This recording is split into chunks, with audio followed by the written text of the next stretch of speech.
প্রেমে বিচ্ছেদ হওয়ার কারণে যদি তোমার মরে যেতে ইচ্ছে করে, তবে বাড়ির আশেপাশের কোনো হাসপাতালে গিয়ে দেখে এসো মানুষ একদিন বেঁচে থাকার জন্য কতটা লড়াই করে।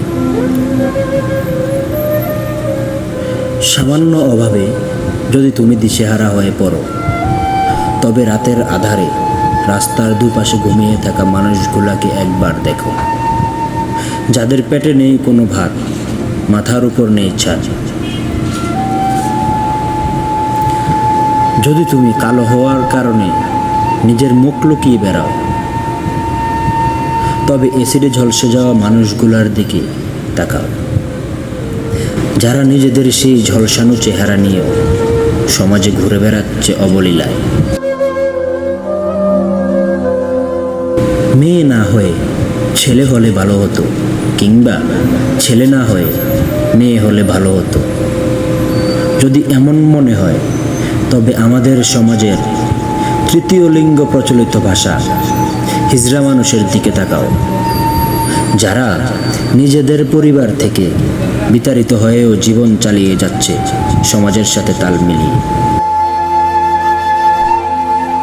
যদি নারী বলতে টাকা লোভী, ছলনাময়ী কিংবা ধোঁকাবাজ মনে হয়, তবে নিজের মায়ের দিকে তাকাও, যে তোমার বাবার অভাবের সংসারে না খেয়ে পড়ে আছে, তবুও ধনী কাউকে বিয়ে করার পথ বেছে নেয়।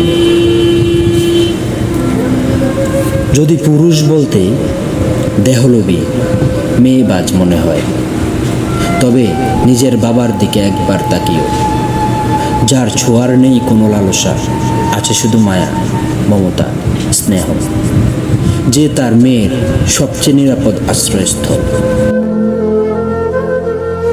নিজের মধ্যে যদি কখনো অহংকার এসে পড়ে, তবে কবরস্থান থেকে ঘুরে এসো, যেখানে তোমার চেয়ে বড় বড় জ্ঞানী, সুন্দরী এবং সফল ব্যক্তিরা মাটির নিচে শুয়ে আছে।